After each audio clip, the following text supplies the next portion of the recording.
तो कल की तरह ना आज भी इसमें से हवा लीक हो रही है और मेरे ख्याल से यहीं से हो रही है। वैसे ऐसे खड़ी स्कूटी में चेक कर रहा हूँ तब तो लीक नहीं हो रही, पर यहीं से हो रही होगी क्योंकि यहीं पे ही छेद है, यहाँ पे कील घुस रखी है इसमें।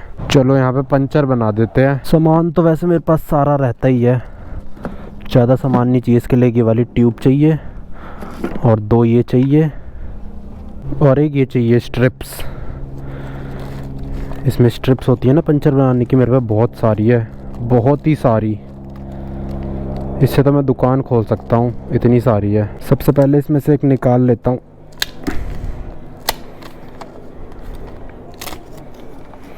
ये निकाल के डालना है इसके अंदर।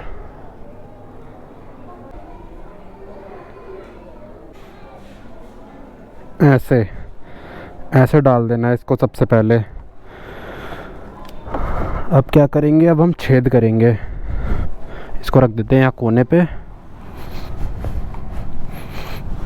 अब सबसे पहले करेंगे इसमें छेद।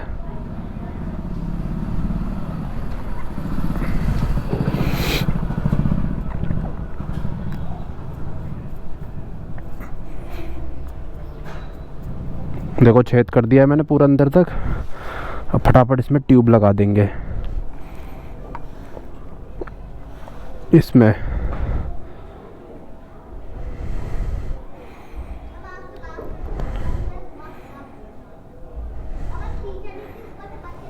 चलो ट्यूब तो लगा दी है मैंने।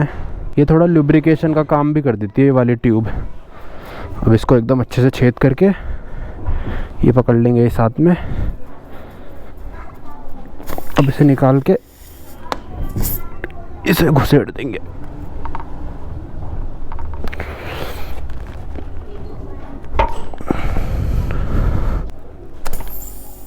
अरे यार ये ढंग से नहीं लगा, दूसरा लगाना पड़ेगा यार। ये वाला ज़्यादा ही अंदर घुस गया एकदम से।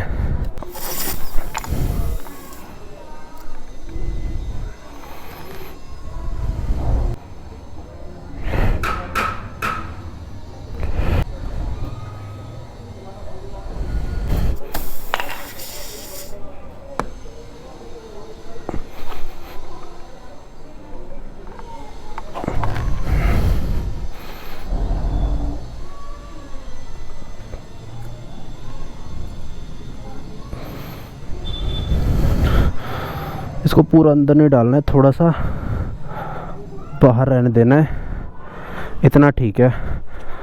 अब एकदम से बाहर निकाल देना है।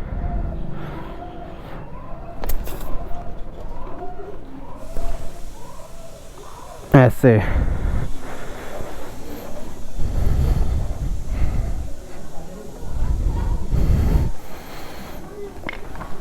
और इसी के साथ अब लग चुका है पंचर। चलो अब सामान रख देते हैं वापस और हवा भर देता हूँ इस पे। अब इस पंप से हवा भर देंगे इसमें, तो एकदम ही जीरो हो गई है हवा। ज़्यादा ताकत लगेगी हवा भरने में।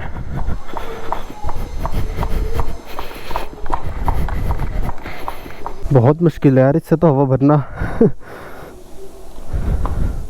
और अब फाइनली निकल चुका हूँ मैं घर से। बहुत ही ज़्यादा थक गया यार मैं तो हवा भरते भरते और पंचर लगाते लगाते। पंचर लगाने में इतनी ज़्यादा थकान नहीं होती, इतनी ज़्यादा मेहनत नहीं लगती। हवा भरने में ज़्यादा मेहनत लगती है। पर कोई नहीं, काम हो चुका है अपना कंप्लीट। पंचर लग चुका है मेरी स्कूटी में और अब मेरा टायर एकदम परफेक्ट हो चुका है। अभी तक तो सही चल रहा है, बाकी देखते हैं 1-2 घंटे में पता चल जाएगा। हो सकता है वहाँ से हवा लीक ना कर रही और मैंने वहाँ पे पंचर लगा दिया हो, या फिर हो सकता है वहीं से लीक कर रही हो और एकदम सही जगह पे मैंने पंचर लगा दिया हो। क्योंकि पंचर तो कहीं मिल ही नहीं रहा था। मतलब जो साबुन वाला पानी था ना वो मैंने पूरे टायर पे लगा दिया, कहीं से भी हवा लीक हो ही नहीं रही थी। क्योंकि जो छोटे पंचर होते हैं उन्हें आप ऐसे पता नहीं लगा सकते, वो धीरे धीरे लीक करते रहते हैं। या तो फिर जब टायर एकदम गर्म हो तब पता लग जाता है उनका। पर वही है, आजकल के मौसम में टायर इतने ज़्यादा गर्म हो ही नहीं पाते, तो पता लगाना थोड़ा ज़्यादा मुश्किल हो जाता है। गर्मियों में थोड़ा आसान रहता है पता लगाना। और जहाँ मैंने पंचर लगाया है ना वहाँ पे आज से लगभग 10 दिन पहले एक कील घुसी थी। मैंने कील तो निकाल दी थी, फिर उसी टाइम पंचर चेक किया था साबुन के पानी से, तो हवा लीक नहीं हो रही थी। तो मैंने सोचा ठीक होगा टायर, पर मेरे ख्याल से वहीं से ही हवा लीक कर रही होगी ना, तो वहीं लगा दिया मैंने पंचर। बाकी अब देखते हैं, थोड़ी देर बाद पता चलेगा रिज़ल्ट उसका। और ऐसे करके मैंने अपने 50-60 रुपये बचा लिए और उसके साथ साथ टाइम भी बचा लिया थोड़ा सा। दुकान से करवाता तो 50-60 रुपये लेते पंचर लगाने के, वही मैंने फ्री में लगा दिया। और जो ये सारा सामान है ना मेरा, ये भी बहुत ज़्यादा सस्ता है। जो पंचर स्ट्रिप्स है वो पूरा डिब्बा ही मेरे ख्याल से 40-50 रुपए का है। और उस डिब्बे में पता है कितनी सारी स्ट्रिप्स हैं, एक उसमें 5 है और उसमें ऐसे 5 है, 20 मतलब 20 पंचर लगा सकता हूँ मैं उससे, सिर्फ 50 रुपए में। और जो वो वाली ट्यूब होती है वो भी ऐसी थी 50-60 रुपए की, और वो काफ़ी ज़्यादा चल जाती है। तो सही रहता है ये वाला सिस्टम, खुद ही लगा लो। ऊपर से दुकान भी नहीं ढूंढनी पड़ती पंचर की, और इससे प्रैक्टिस भी होती रहती है। मान लो आप कहीं घूमने जा रहे हो और रास्ते में पंचर हो जाए तो आप लगा सकते हो अपने आप। अगर आपने पहले कभी लगाया नहीं और आपके पास सामान भी है ना, तब भी दिक्कत हो जाती है। तब भी लगाना इतना ज़्यादा आसान नहीं है, प्रैक्टिस चाहिए होती है। मेरे को तो हो चुकी है प्रैक्टिस, मैंने कई बार लगा लिया है। नहीं तो जब मैंने पहली बार लगाया था ना, तब तो इतनी हालत ख़राब हो गई थी, लगी ही नहीं रहा था पंचर। क्योंकि कुछ टेक्निक्स चाहिए होती है ना, उनका उस टाइम पता नहीं होता पहली बार में, फिर धीरे धीरे पता चल जाता है। जो ट्यूबलेस टायर होते हैं ना, उनका यही फ़ायदा होता है यार, फटाफट पंचर लग जाता है। पंचर हो भी जाए स्कूटी या फिर बाइक तो थोड़ी दूर तक तो चली जाती है, थोड़ी क्या बहुत दूर तक चली जाती है, दोबारा हवा डलवा लो और फिर और ज़्यादा चल जाती है वो। लेकिन आजकल के टाइम पे भी कुछ बाइक्स ऐसी आती है जिनमें ट्यूबलेस टायर नहीं आता, ट्यूब वाला टायर आता है। उन बाइक को ख़रीदने से आपको अवॉइड करना चाहिए, क्योंकि वो बहुत ही ज़्यादा ख़तरनाक होती है लॉन्ग राइड्स के लिए। स्कूटर्स में तो मेरे ख्याल से सब में ही ट्यूबलेस टायर्स आते हैं, मुश्किल से ही कोई स्कूटर होगा जिसमें ट्यूबलेस टायर नहीं आते होंगे, नहीं तो ज़्यादातर में ट्यूबलेस टायर्स आते ही हैं। हाँ, कुछ लोग ऐसे होते हैं जो बाद में आगे चल के ट्यूब वाले टायर डलवा लेते हैं ट्यूबलेस टायर्स की जगह। कुछ ही होते हैं, लेकिन ज़्यादातर तो ट्यूबलेस ही लगवाते हैं। और जैसे कि मैं एक नई गाड़ी लेने वाला हूँ, तो बहुत लोग उसका भी बोल रहे थे एक्सपल्स ले लो, क्योंकि वो भी थोड़ी सस्ती सी आती है ना। पर जो एक्सपल्स है ना, वो मेरे ख्याल से इसी की वजह से इंडिया में ज़्यादा बिक नहीं रही है, क्योंकि उसमें जो टायर्स है वो ट्यूबलेस नहीं आते, ट्यूब वाले टायर आते हैं। और उसको आप आफ्टर मार्केट मॉडिफाई भी नहीं करा सकते, क्योंकि मैंने आज तक कोई एक्सपल्स देखी नहीं है एलॉय व्हील्स में और ट्यूबलेस टायर्स में। उसमें ट्यूब वाले टायर आते हैं। बाइक के हिसाब से ठीक है वो, पर प्रैक्टिकल नहीं है ना इतने ज़्यादा। हमें कौन से पूरे दिन ऊबड़ खाबड़ रास्तों में चलानी है बाइक, क्योंकि ट्यूब वाले टायर में अगर पंचर हो जाता है ना, तो बहुत दिक्कत हो जाती है, बहुत सरदर्दी है। पहली बात तो कोई जल्दी से उसमें पंचर लगाता नहीं है, और अगर लगाता भी है तो दुकान तक ले जाने में हालत ख़राब हो जाती है।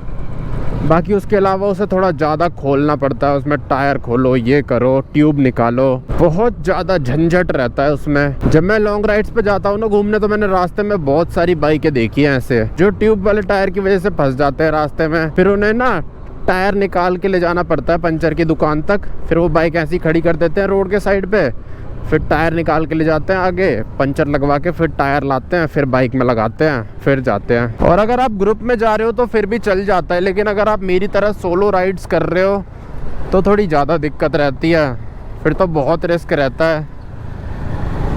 वैसे तो ग्रुप राइड में भी दिक्कत ही है, लेकिन सोलो राइड से थोड़ी कम दिक्कत है। सोलो राइड्स में थोड़ी ज़्यादा दिक्कत रहती है ऐसी बाइक्स या फिर स्कूटी के साथ जिनमें ट्यूब वाले टायर आते हैं। इसीलिए आज के टाइम पे अगर आप कोई बाइक लेते हो ना, तो उसमें सबसे पहले यही देखा करो कि ट्यूबलेस टायर होने चाहिए। ट्यूब वाले टायर है फिर तो उस बाइक को लेने का कोई फ़ायदा ही नहीं है। रॉयल एनफील्ड में भी आते हैं ट्यूब वाले टायर, पर उसे आप मॉडिफाई करा सकते हो, आफ्टर मार्केट उसके अलॉय व्हील्स मिल जाते हैं, और कंपनी में भी मिल जाते हैं उसके अलॉय व्हील्स। बाकी वो तिल्ली वाले टायर्स का तो कोई फ़ायदा नहीं है आजकल के ज़माने में। और अगर आप लॉन्ग राइड्स पे जाना चाहते हो तो और ज़्यादा कोई फ़ायदा नहीं है उस तिल्ली वाले रिम्स का।